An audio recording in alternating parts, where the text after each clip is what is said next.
What's going on, y'all? So we are back again for another movie corner. I told y'all, listen, I'm trying to get back on the ball, trying to get back on the roll of doing these a little bit more often, not so sporadically.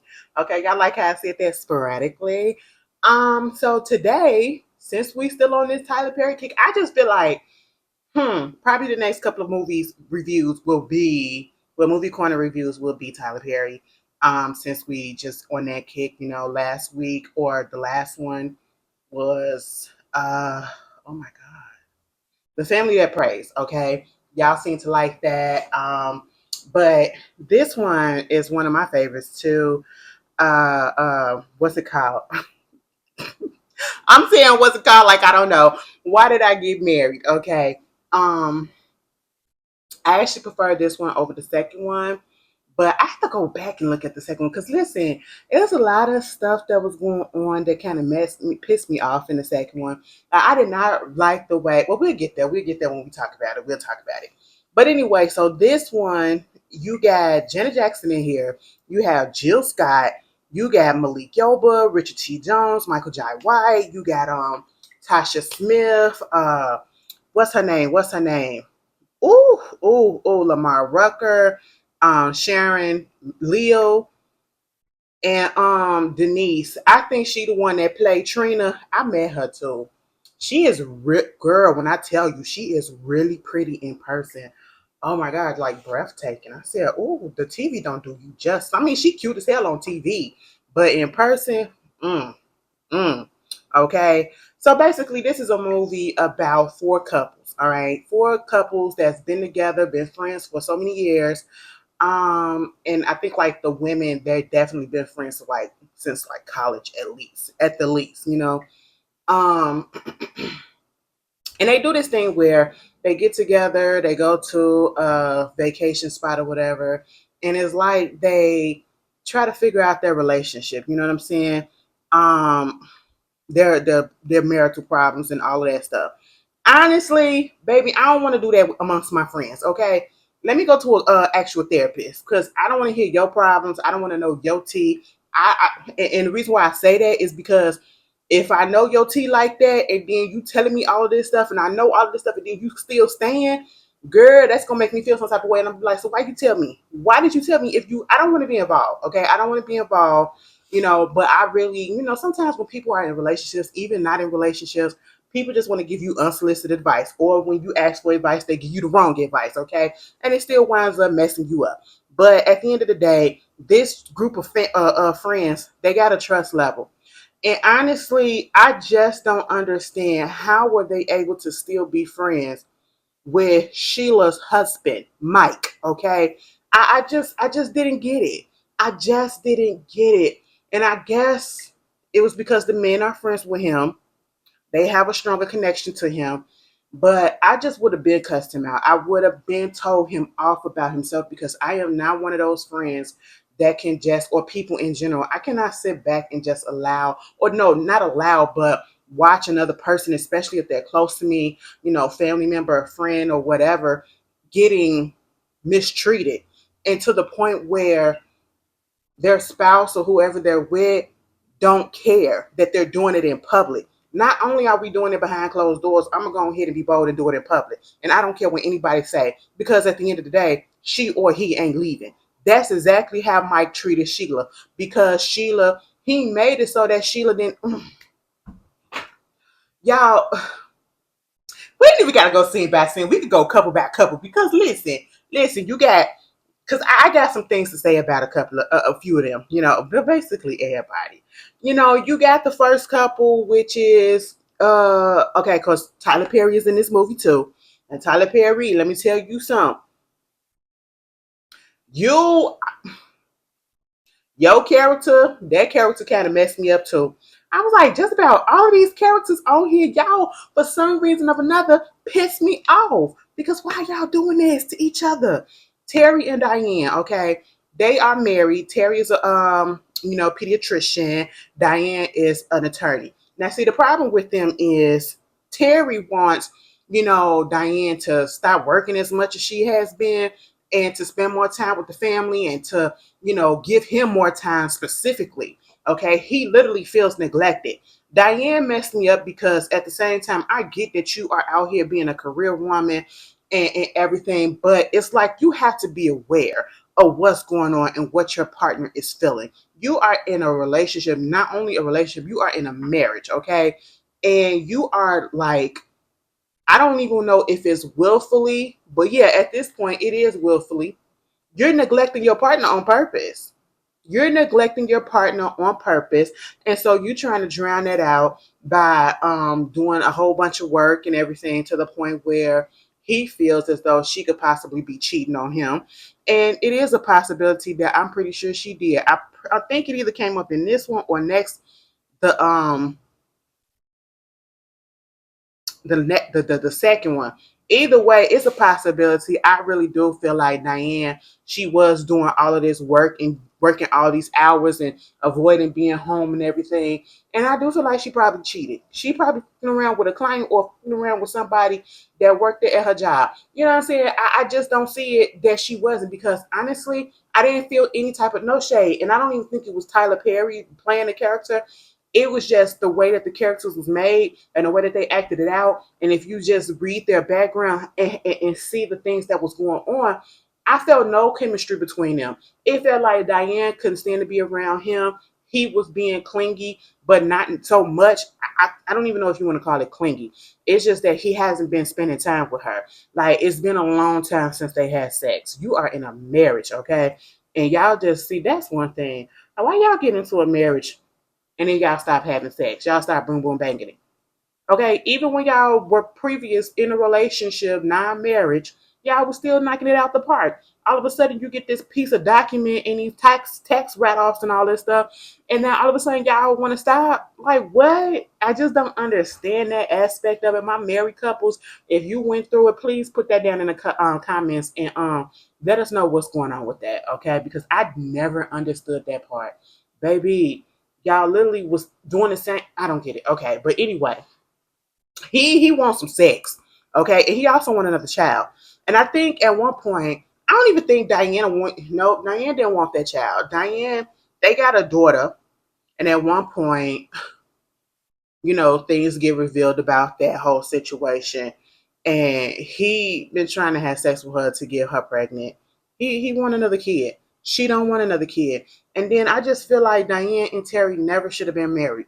They never should have been married because they are literally not equally yoked, okay?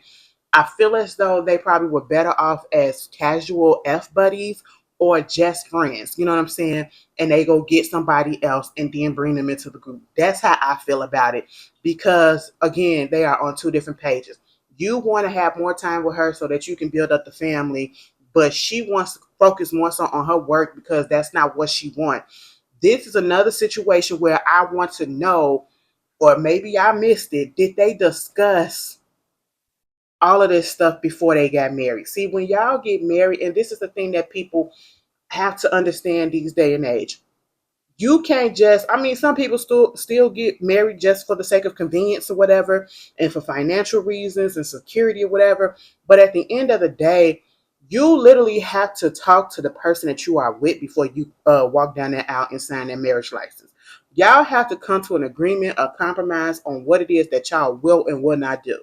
Do you want children? And do you want me to work all these hours and be a stay at home wife and all this stuff, whatever? Y'all get them like one of the two main things that y'all have to in the money. Y'all have to talk about that, okay? Because I feel like some people who do say, people put it out there and be like, girl, I don't want no kids. All right. And they'll still get with somebody, and your partner has already known that you don't want to have kids, and they'll still stay around thinking it's a possibility that you will change your mind, and then you really don't. I don't want to be in a relationship like that. At this point, I feel like something like that happened, and I just feel like Terry probably, manipulated her to have some kids. I have no idea, but it was just giving me that, because if you go through the lengths that you went through because you're so career driven, and then it just plays on the part of, women, you can't have it both. You can't have a career, you can't have kids at the same time. But see, with Diane, she really didn't want kids. You can't tell me no different. She really wanted to just be a worker. She just wanted to be a boss. That's just what it was. And it's like the roles are reversed. If you want to say the gender roles, well, societal gender roles, with the woman complaining about, oh, you're not home as much. I want you home, baby. Do all of this and all that. And then the man is out there working too much. But in this case, she's working too much and he want her home, right? So you got that. And Terry pissed me off when he took her phone. Now I understand we are on a couples retreat trying to get our stuff together and we should be focused 100% on each other because that is what this weekend or whatever it is about, right? You got that, I understand. But you will not take my phone, go behind my back and answer it and tell my job that don't give me no more calls. Don't send her no more calls for the rest of the week or whatever. This whole time that we here, you don't do that. You do not do that. You don't know what could possibly come up. You can be affected things, and it's just a violation. It's a violation of space and privacy. Okay, and at the same time, I really feel like Diane, you messed up too for not putting that out there. That hey, hold my calls. I'm going to be out here with my husband. We're going to spend some time together. Because I'm telling you, she don't want to be with that man. I don't care what nobody says, even if they try. I feel like, honestly, they should have been the one that broke up in the second the movie instead of Gavin and uh, uh, Patricia. That's how I feel because they ain't had no chemistry at all, and we just saw it going down and down and down. And speaking of Gavin, is it Gavin? We gonna call him Gavin. Gavin, Gavin. How you say that? Gavin. G. Okay, and Patricia. Now they the ones I think that put it together, right? And so they're like they give me like the Papa Bear of the group. Papa Bear, Mama Bear, the ones that's more mature. They could possibly be the youngest, but they also, well, I ain't gonna say that because then you got Michael and you got Angela and Marcus. Them two probably the youngest because that's how they act so immature in their relationship. And this whole movie is about toxicity. It is just about toxicity in relationship. Even when you feel like the people have the perfect relationship on the outside, you have no idea of the stuff that's going on the inside, and that is what we see with Galvin, and Patricia. Okay, somebody gonna be in the comments and be like, "Girl, it is not." Don't do that to me, okay? Because I already know I'm struggling. I just came home from work. I literally came home from work and set this up because I had this on my mind. I said I got to get this out because I've just been thinking about it, like, girl, for a minute. But yeah, they act like on the surface that they're the most mature couple. She writes relationship books or, whatever. She's a psychologist and all this stuff. And I think he's like into architecture or whatever. Um, Something of the such. They got money. Okay. They're probably the most successful of the group. And then it'll probably be Terry and Diane. But everybody is successful. That's what I loved about these characters though. One thing about it, Tyler Perry, he may do the same thing over and over again. But he'll have those moments where he'll make them black people, whether they good or bad, they be on some good stuff when it comes to their careers because everybody in this movie, including Marcus, they had their stuff together career wise at one point. And I said including Marcus because we know Marcus was once an NFL player, football player. Then he lost his job and, you know, um, he was working with Angela to get back on his feet or whatever. But then eventually he do get back on his feet and become back into the spotlight on the second movie. So, like I said, all successful black people doing things, being what, I guess people would think that we wouldn't. Being doctors, being attorneys, being psychologists, being business owners and entrepreneurs and all of this stuff, right? So I love that part about this movie. But with Patricia and Gavin, they just really irked me because first of all, you knew that they was trying to have them act like the mature ones and they the mama bear and the papa bear of it because look how they had Patricia dressing. Patricia could have been 40 years old and they had her dressing like she was 60 and she was sitting down with her pearls on waiting for her grandkids to come and so that she can sit there and read them a story. Girl, she was dressed like I said, if you don't take that bun out your head, Janet, they had her acting older, looking older than what she was in when we first saw her. I didn't really rock with that. But I get the point of it. They was trying to act like they were the oldest and that they, on that mature level. You know what I'm saying? Because every time something go right or go wrong, they got to come in, especially Patricia, and it's mostly Patricia, because she want to be what? Perfect Patty. Perfect Patty messed up. Okay, perfect Patty messed up. Girl, let me tell you something. Janet, don't sleep on Janet. Janet, you need to get back up into another movie, okay? Your last tour date is, I think, today, okay? You need to get back in another movie. See, Tyler Perry, you make me so goddamn mad because where is the third one at? Janet finna get off a tour, and I'm pretty sure your ass then popped up at one of the shows. You done popped up at one of the shows because you be going to all the girls' shows, okay? And no shade, I be loving it. He was getting his life at the Renaissance. He was on tour with Beyonce. Cause he was hit up there everywhere, But yeah, Janet is done with the tour. Let her rest for a minute. Write the script. You probably already got it written anyway. Let me take that back. Get somebody else to revise it. But anyway, let me stop. So yeah, they got their little issues. They the one that bring everybody together, right? Okay, and then you got Marcus and Angela. They are like, oh, they are the most outwardly toxic of the group. And I say outwardly because it just feels like they've been doing this for years, okay? The loudness, the getting into arguments, and, ever since it just felt like she kind of messes with his masculinity, I guess.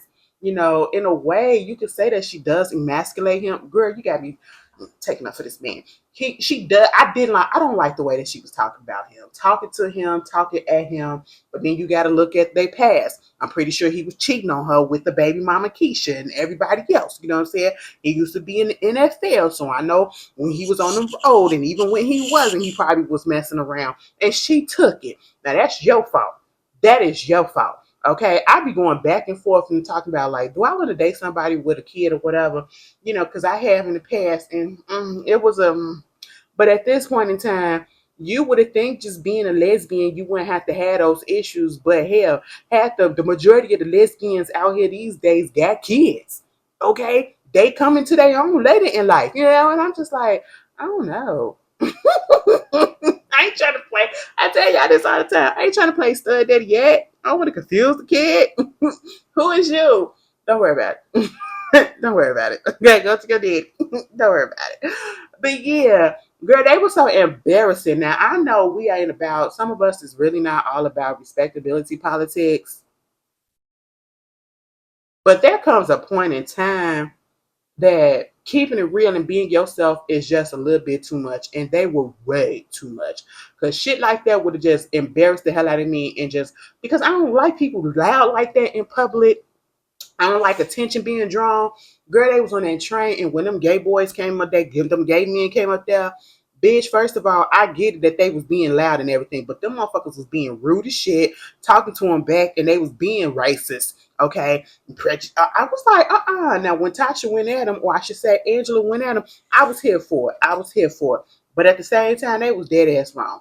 I just couldn't be around a couple that argues all the time. And that's exactly what they did. Argue all the time. And be so goddamn loud with it and don't care where they do it at. And it's mostly Angela. Marcus don't be trying to do that stuff, but know what I'm saying? When he be lying, you know what I'm saying? And then he come to the trip and he gotta ask Terry to give him a shot. Cause he got a VD. I said, oh my God. So you still out here cheating.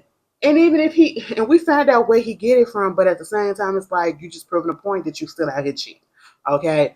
And then we get to the fourth and final couple that really made this movie for a lot of us. Mike and Sheila. Okay. The throuple, I should say. Mike and Sheila and Trina. All right. Now, when we first see them, they on the plane.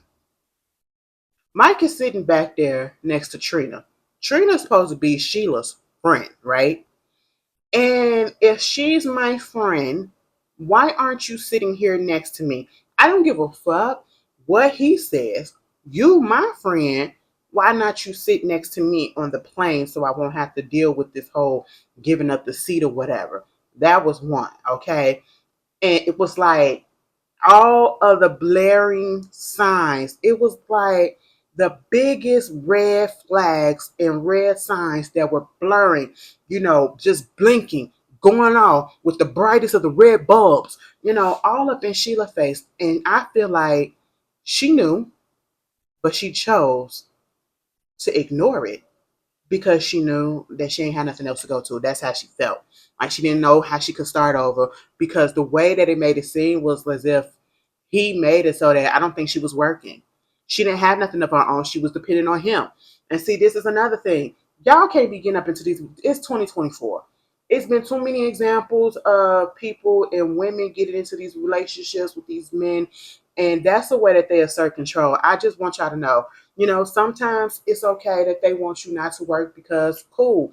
But some relationships they'll still get them that independence and have them have stuff set aside or whatever so that they can take care of themselves and all that stuff. But then you get to a point where, oh, I got to give you money. I got to do all this for you and all that for you. I can't get it for myself. That's basically what Sheila was in that. I mean, that was a control aspect. And that was like financial abuse, okay, if you ask me.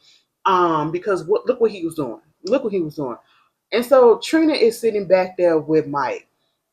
They come on there telling Sheila that she got to get her ass up off the plane, or because she too fat and she should have brought two tickets, or do you want to switch?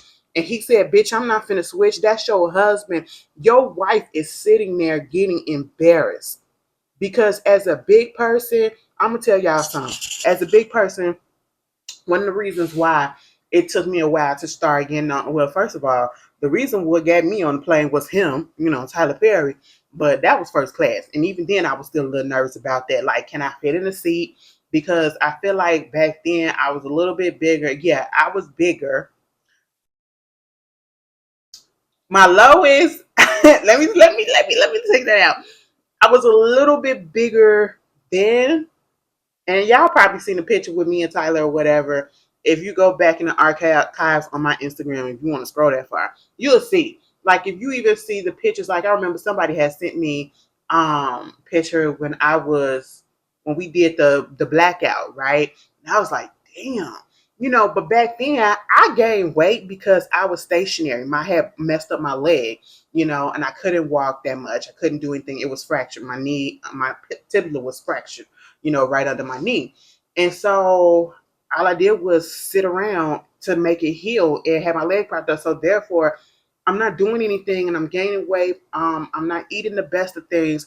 So you get on a plane and you think about these things when you are a bigger person, especially in these day and age, because you know how people don't just I don't understand it, but the world and society just do not like fat people. And that's just what it is. They do not like fat people. And I just feel like they will choose any type of way to embarrass them.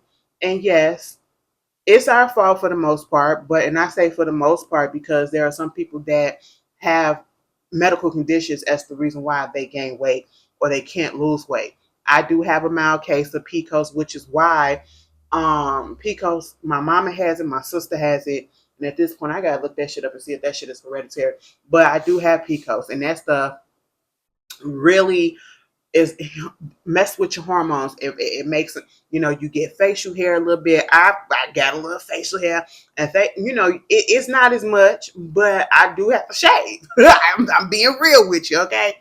And it also affects me when I try to lose weight. I've been on this process and this journey of trying to lose weight for a minute, and it has been the most struggling thing that I've done because imagine going from being one size and then you lose 60 pounds. You lose 60 pounds on your own, okay? And then all of a sudden it comes back, and that I knew exactly why I lost. I couldn't eat because I had gallbladder problems, acid reflux, so I could only eat certain things, and so therefore, yeah, I was losing the weight. Plus, I was actively being active, and then once the gallbladder came out, I was able to eat, and it just came back. It just came back with a vengeance, bitch. Okay, and it depressed me so bad because I was just like, how the hell did this happen? And why is this happening? And then another thing is me trying to lose it. And, it's taking a little bit longer than I wanted to because I got other issues like the water retention and all of that stuff. And we figuring that out. Well, we already figured that out. So that's under control for the most part. And it's just a lot. It's just a lot. And then you add PCOS on that. And you realize that you got PCOS and you're diagnosed with that. And that is the reason why the weight ain't coming off the way that it should. Your hormones is imbalanced and all of that. Cortisol level probably a little high. And it's just a lot. Okay? It's a lot. And then you do have people that become big because, they really don't take care of themselves. They really let themselves go. Food is the enemy or food is their best friend. You know what I'm saying? You have stuff like that. And so because of that, I just feel like society want to just make us the butt of the joke and be like, well, that's what your fat ass get. Okay, we didn't do this to you, so therefore this what you get. And my thing is, I don't understand why you have to do that, but it happens. And one of those situations is when they start saying, bitches, you over a certain way, you a fat bitch, you gonna have to get 2 seats on the airplane. And that was one of my worries when I said, damn, am I gonna have to get 2 seats? And thank God I ain't never had to get 2 seats. I ain't never been in no situation where they said, bitch, you gonna have to buy another seat. Okay. And I've been on Southwest with 3 people in a row. And I mean me and 2 other people. And we sat comfortably. Okay, like for real. And I was on United like that, girl. As long as I got an aisle seat or the window seat, we good. Don't put me in the fucking middle, bitch, and then we're gonna be fucked up then. Be like, now you know damn well. Okay, that's cool. But to have a flight attendant come up to you and basically be like, bitch, you're gonna have to get your fat ass up without saying that. Oh, girl, that's been so embarrassing. And then for your husband to say, bitch, I ain't gonna get the fuck up off of here. You gonna have to get your fat ass out here and drive up the goddamn mountain, and her dumb ass gonna do it by her fucking self. Now, see, Sheila, that's where I just lost all hope in facing Sheila. Like, I never really had it. I never saw it for Sheila when she let that man do that to her. Like, first of all, you let that man tell you what the fuck to do, and he further embarrassed you instead of just being there for you and be like, yo, man, don't talk to my wife like that. He couldn't even make it. He was doing all of his shit right in front of her, out in the open. He wasn't hiding it, and she was not picking up on it. Why is your best friend, quote unquote, sitting next to him? Not you. Why is he telling her what to do? But you're telling you to get the fuck up out of here. And your ass went on ahead and got in the middle of a snowstorm. Y'all seen that picture when she, like, girl, what? You went up, Sheila, what are you looking for? Baby Sheila, when you look behind yourself when you was up in that damn car, you should have put that bitch in reverse and went your ass home. Because ain't no way in hell I'm finna do no shit like that. It ain't worth it. Okay? You get caught up in the blizzard, getting caught up in the goddamn storm. You could have died. And Mike wouldn't have gave a fuck. Mike wouldn't have gave a fuck. Like, what? And that is the whole thing. Like, if you're going to cheat on your wife or cheat on your husband or whoever, at least make it seem like you still give a damn about them so that they can't catch on. And if you don't want to do that, bitch, go ahead and get them divorce papers and break up. Because what is the point? What is the point of going through all that and putting them through all that? That is so messed up to me. And she's so damn dumb. And she get connected to the sheriff. We just gonna call Sheriff Troy. Okay. He take her and you gotta sleep in the fucking police department because the storm was coming and he gotta take your ass up there to the cabin. It ain't gonna happen. Meanwhile, they get to the cabin. I'm talking about Mike and freaking Trina.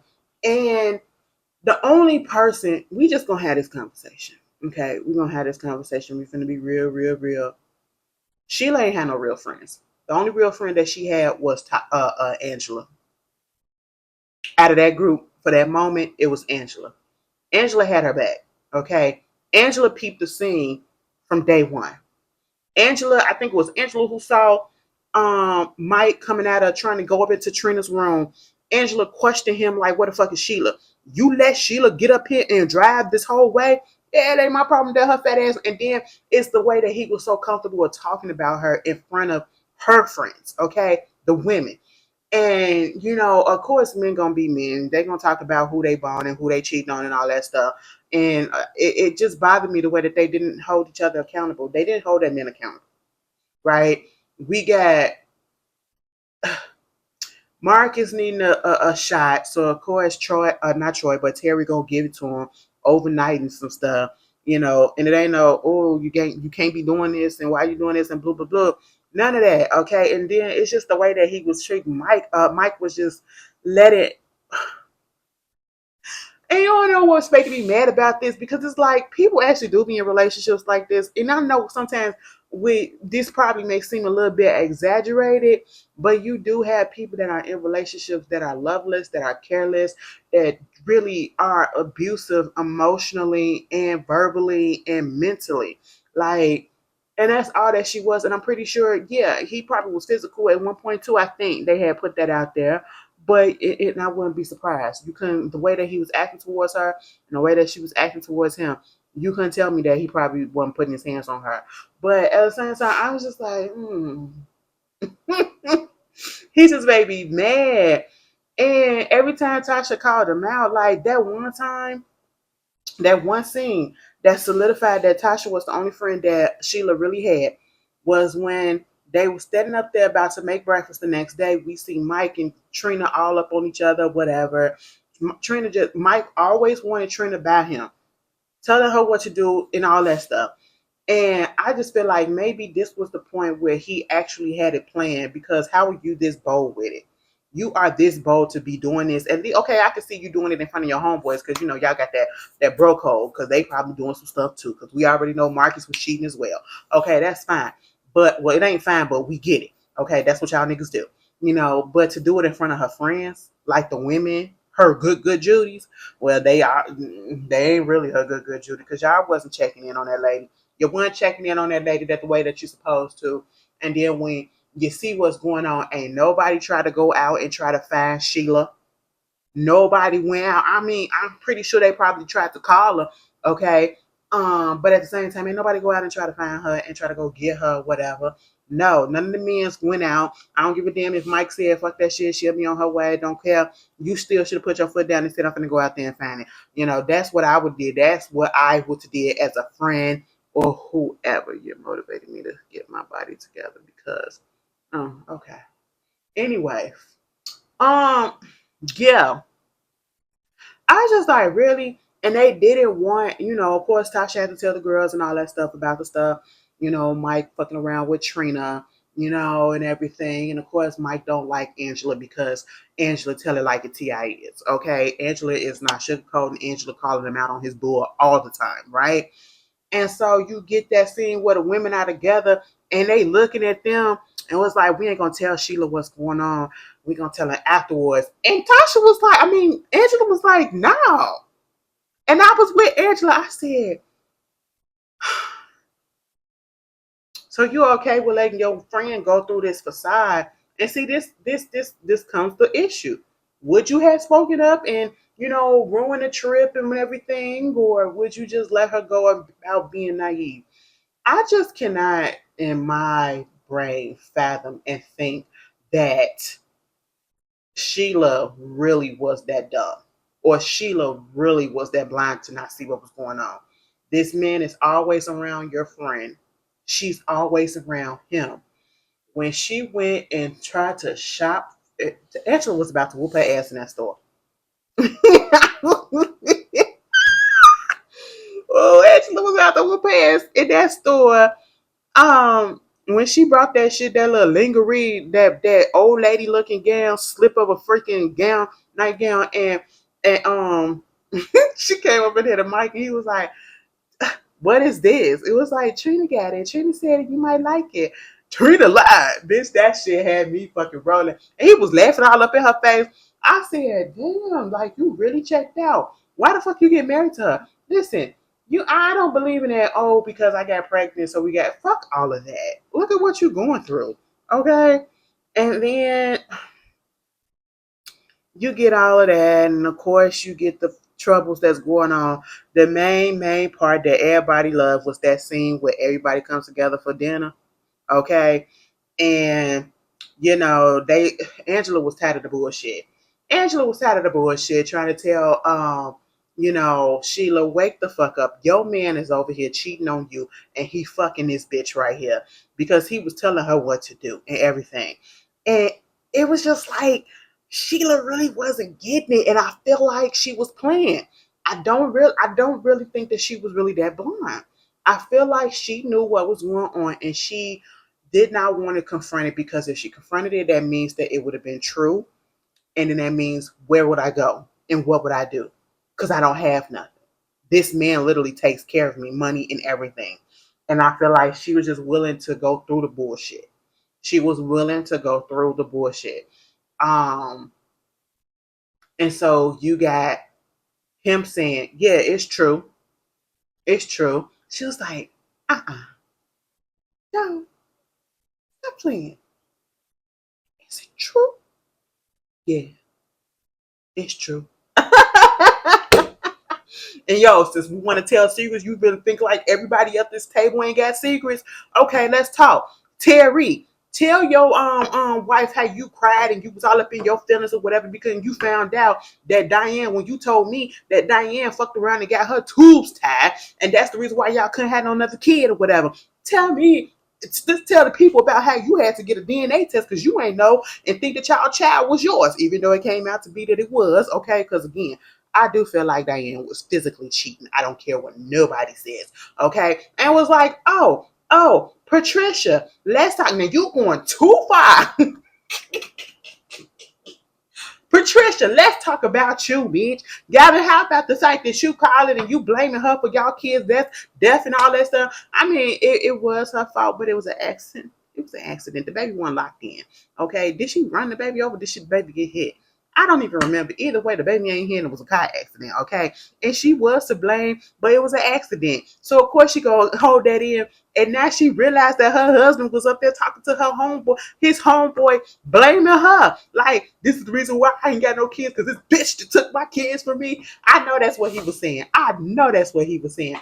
And she was like, I said, now Patricia, close your mouth. Close your mouth, girl. Okay. And then she was like, Angela was like, and Marcus, would you please tell this bitch that Terry had to get your ass a shot. You got BD. I was like, wait a minute, you got BD? So you been cheating on me? I mean, it was like, where you get it from? You got it from Keisha? I mean, yeah. No, you didn't get it from Keisha. You got it from Walter. What you mean? I ain't gay. No, I slept with Walter. I got a shot. I've been waiting for you to say something. Boom. Bitch, when he said that, and and he rose up out that damn chair, and I said, "Oh, you gonna choke her out in front of the hole? You're so damn evil." Every time he did that, and let me tell you something. On the one hand, I hate when he be putting up scenarios where I be like, I mean, I get it. I get exactly why you put your hands on that lady. Because I am not here for the domestic violence of any kind. But when we was watching the Family That Prays, I was very much here for that lady getting slapped across that counter. Because you was doing you had that shit coming.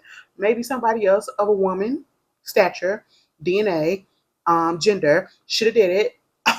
But I was here for it. But this whole time, I was like, well, Marcus, you was cheating on her this whole time, too. So maybe you should keep your hands to yourself. But it was, I mean, it shouldn't have been funny, but it was funny because domestic abuse is not funny. But I chuckled, especially when he said, because you're so damn evil. I was like, you know what?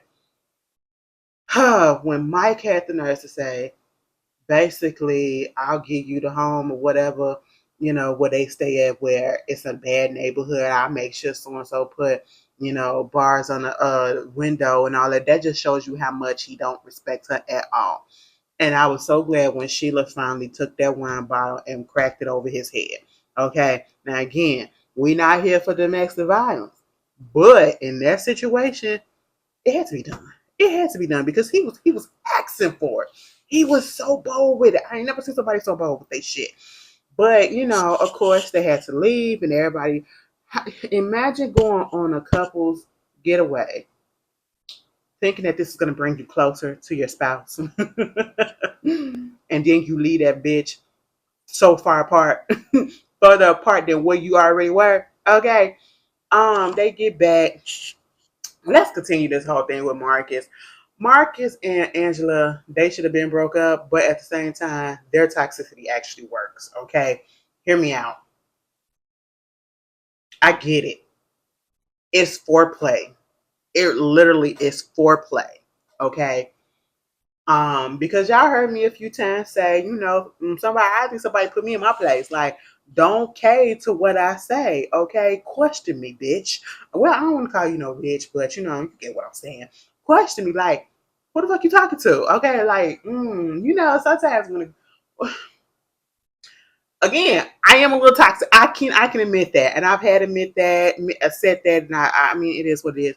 But it's just because you would throw me off my kilter being mad at you because it's like, who the fuck you talking to? Oh, because you look fat as fuck when you do that, and it just turned me on right in there. And I'm like, you know what? I'm still kind of mad, but I'm really mad. But like, girl, what? That type of shit. But see, they take it a little bit too far. They take it a little bit too far, but it's foreplay for them. Now, let me tell you something. She didn't like the fact that he was fucking around with the baby mama. And it was about time when he finally put his foot down about that shit. But she was doing shit to her kids, and he was doing they and all that stuff. It was just stupid. Okay, telling the kids shit, using the kids as pawn and all that stuff. Keisha needed her ass whooped too. But see, Marcus needed his ass whooped as well because he was indulging in the shit. He was actively having sex with her. And then Angela, you a better woman than me because I would have been left. But again, I'm like, what exactly was holding them together? Was it really love or whatever? Because I mean, I know some people still stay with their spouse when they cheat on them, but he looked like he'd been cheating multiple times and for years, and you still want to stay with him. And I don't know if she felt like she was indebted to him because he did use his money from the NFL to help open up her business, her salon. So therefore, I don't know if she kind of probably felt like she needed to stay because he did this, and now he actually is on his ass and ain't got nothing. And the roles have reversed, and it's like, damn, maybe I do need to just let him do what he got to do because he did help me out and all that stuff. Bitch, I ain't finna do no shit like that. You helped me out because you wanted to help me out. That don't mean that you can go ahead and have free reign and do whatever the fuck it is that you want to do. Okay? No, we're not going to do that. But hey, it is what it is. And this whole situation with Terry and Diane. Terry and Diane, they should have just broke up. Okay, they should have just broke up. I don't even care to go through that shit more than what it was. And at one point, he was over. I think somebody sent Diane some flowers. It wasn't from. I could be mixing up the shows, but it wasn't from him. And at this point,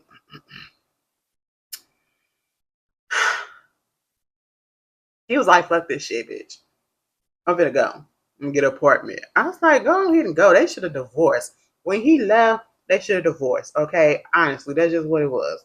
And then you got Sheila and Mike. We don't see Mike for the rest of the movie until the very end, the last scene, big scene. But Sheila, she winds up, staying with Troy out there and getting with him, and basically him building her up. So you got this nigga that built her down, and now you get this other man who has no problem with the way that you look. And I mean, I wish we all had some type of person like that. I definitely would love something like that. But sometimes you just gotta think in reality, is that really out there? Because if it was, I wouldn't be single right here where I'm in now and having the insecurities that Sheila had. Yeah, because and he was talking to her like, why do you keep on making self-deprecating remarks about yourself? And she was basically like, it's like, I'm a big bitch and I like to jump on it before the other person do. And as a big person, I understand it because y'all probably didn't heard me say some things about myself too. Well, it's like my fat ass or my big ass and all this stuff. Y'all didn't heard me say some shit like that. So I could relate in that sense. But at the same time, it's like, yeah, it's a defense mechanism. Like, you already know people probably thinking that. And it's probably an insecurity thing as well. And it's like, let me jump the gun. Let me say it before you think can. So it is soften the blow in my head or whatever. Because, again, people can be rude, people can be cruel, people can be evil.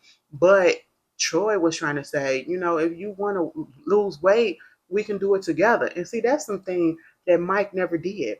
And I need to understand how the hell did they get together? What was it that you saw in her to make you want to marry her in order to treat her the way that you're treating her, And it just bothered me. It just bothered me. Like, you literally use this woman as a verbal, a mental, a physical punching bag, an emotional punching bag. And I just didn't understand why, and he treated her so bad. Like, this woman did everything. Oh my God, this is the voice in the black.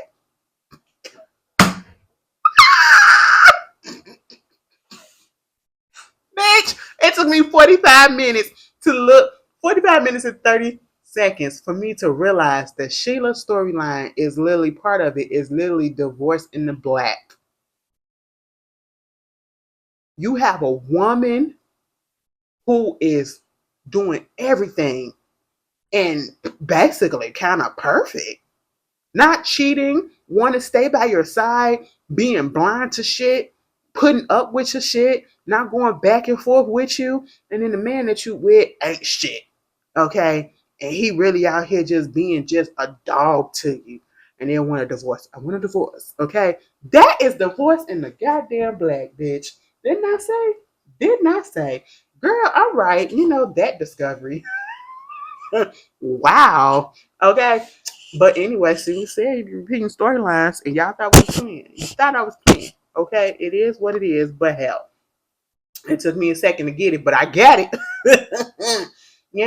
And he helped her build her confidence up. And I feel like I love relationships like that. Like, people make it seem like, oh, you can't be with this type of person or this person really could be. But one thing I really can't stand is when they be making these comments when you see a smaller person with a big person and like, oh, it must be for the check or something like this or whatever. No, that person could possibly still just actually love him. You know what I'm saying? And I love the fact that he was like, we could work out together. You can suggest stuff in a nice way that it make it feel like they don't have to feel embarrassed or feel bad about themselves because they know that you're coming from a place of love and you're going to help them out in a loving way. And that's what he was doing. He helped her out in multiple ways.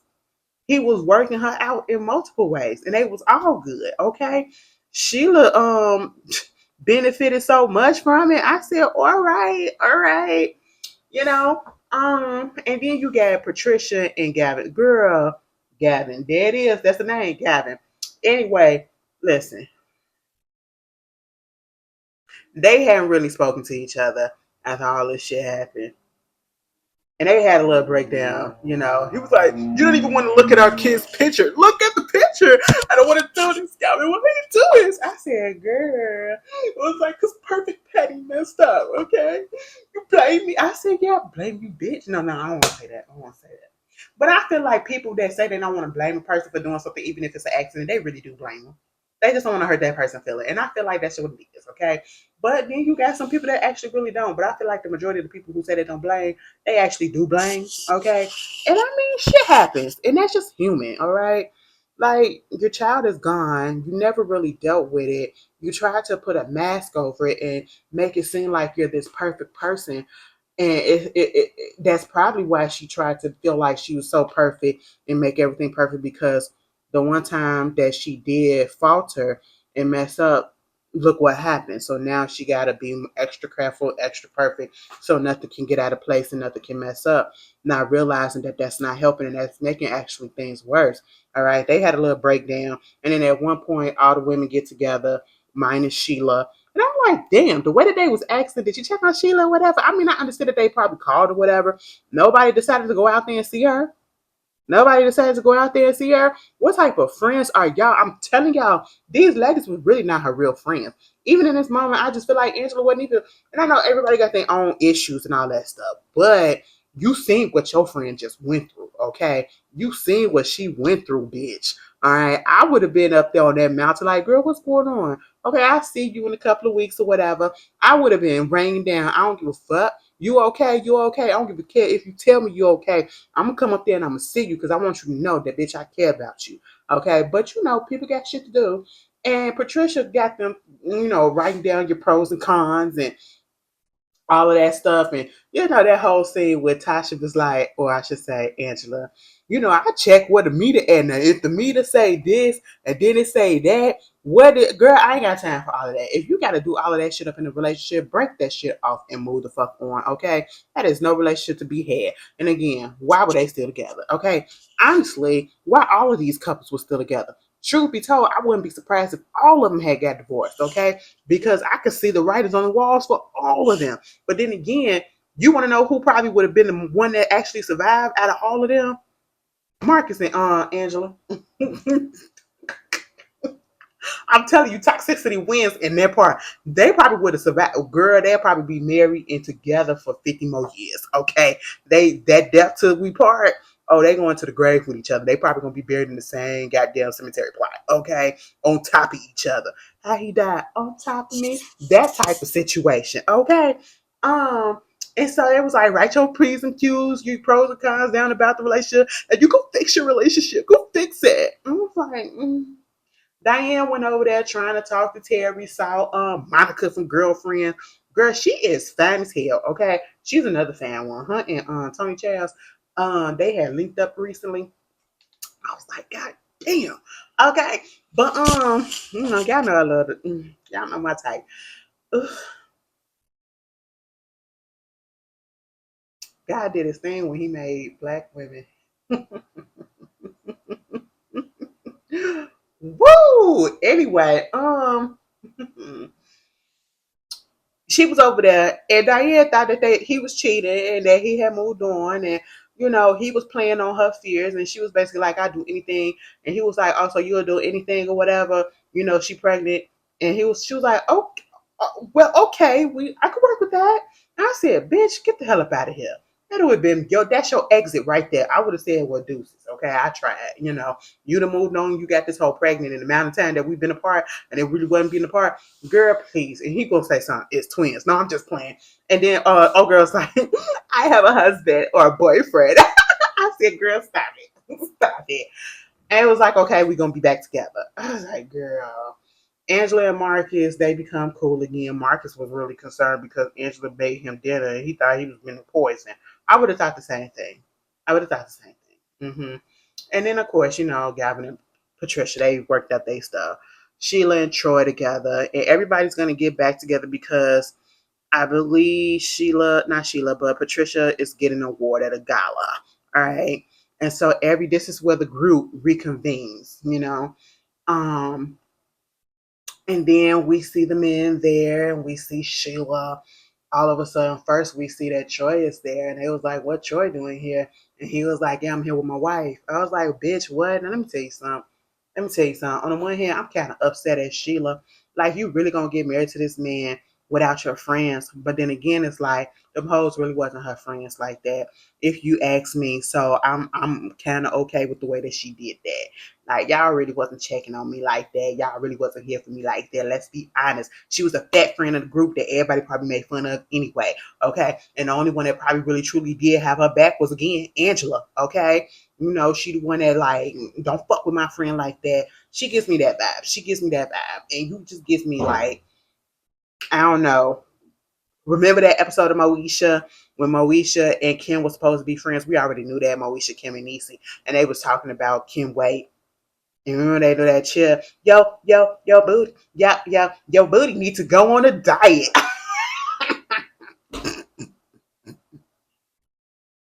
Moesha was hell, okay? I could not stand her. Oh.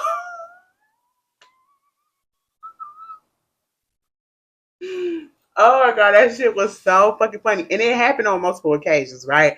I feel like Sheila was that woman, that friend in the group, okay? Because and this is the issue when it comes with the fat friend of the group. It's whenever you got the fat friend of the group, 9 out of 10, they either the comedic relief or the one that they probably is getting talked about or whatever. It's awkward, and I hate that because we cool.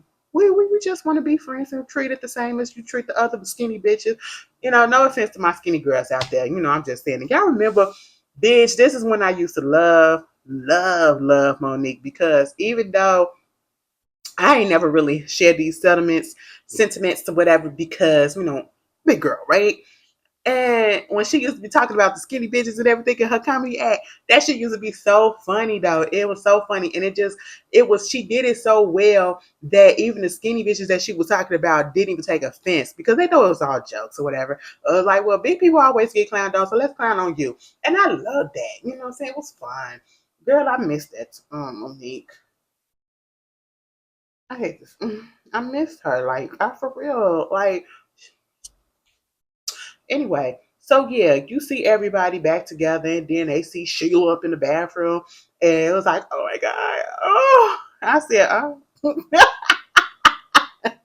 girl, she happy, she good, she married, she done lost a little bit of weight. Girl, all they did was put a corset on her. She had on a waist trainer. Cause Jill Scott and her titties be up. Let me tell you something. Jill Scott is a freak. Okay, y'all heard her on Kaylani's new album, Crash.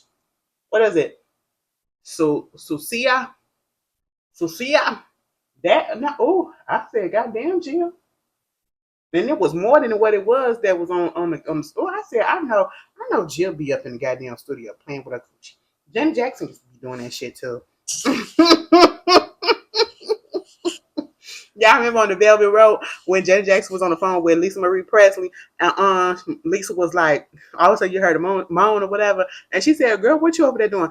And he was like, "Hold on, let me just."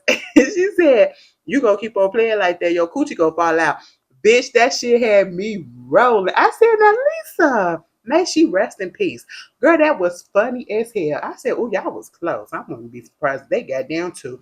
Okay, anyway. I just think just about everybody got a little gay in them. But, it just take a little bit of something to switch your ass over for a minute, at least test the waters. But yeah, of course, Mike sees Sheila and he was like, damn, okay. Trina then flipped the script. Mike used to tell her what to do. Trina telling him what the fuck to do. Okay, come on, and just basically not being the wife that he wanted. And they was talking about the 80-20 rule, you with somebody, and what they say it was, let me look this up, because I want to get this correct. According to the rule, most of the men get 80% of what they need from a marriage, and yet they tend to go after the 20%. And that is exactly what it is. You got 80%, and with Sheila, honestly, you got 95%. Okay, honestly, let me take that back. You got 98%. We're going to use the 2% because you couldn't stand the fact that she became fat. That's just what it was. And besides the fact that she became fat, she had no other bad qualities about her. And you screw her over for this bitch who don't want nothing to do for you, won't cook for you, won't clean for you, won't do a damn thing that Sheila was doing for you. Okay? And now you feeling salty that she done got married and she happy she done lost a little bit of weight or whatever. You up there in her ear. She was like, no, bitch, you go have fun with your 20. Okay? When she saw Trina up in there, ooh, I'm so glad that, you know, we can't always resort to violence because in my mind, if I would have saw Trina, baby, I would have, we would have fought. We would have fought. Okay. And this is a special situation because because they'd be like, why do y'all always when these people get into it with the person that they man or they person cheat on, why you beating up the girl or whatever? And in certain situations, yeah, I always wanted that because that girl don't owe you no loyalty, and sometimes the girl probably don't even know that he in a relationship with somebody else. Whoop his ass. But I feel as though if that bitch knew that you was in a relationship and you still decided to go ahead, yeah, whoop her ass, whoop his ass first, but then whoop her ass. Okay, you got to give him an equal ass whooping. And Trina, she should have got popped. Mike got the bottle across his head. She should have got something slashed across her face. I'm just saying, okay, left a scar or whatever. That's what she should have got. But she was like, I thought about what I do when I see you, probably beat that ass. But you know what? I'm gonna just pray for you. I said, whoop her ass.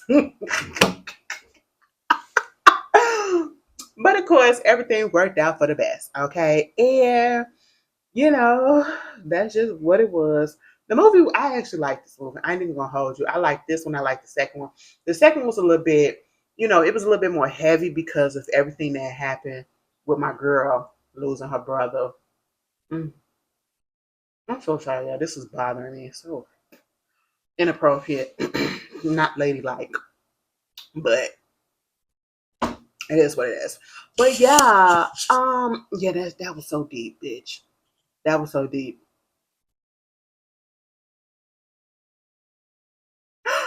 You're gonna tell her. Let me stop. Let me stop. That ain't even this movie.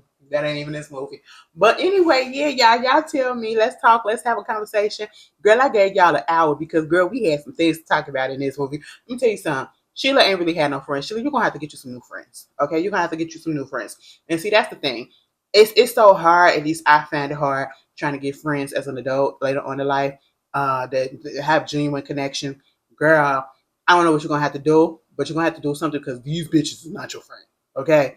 But hey, you tell me how y'all feel. Y'all enjoy the rest of y'all day and y'all week. Girl, it's Tuesday. Ooh, I'm hungry as hell. And I don't like eating late. I mean it's only 9:30, but still, that's kinda late for me. But you guys enjoy yourself and I will see y'all later. Peace.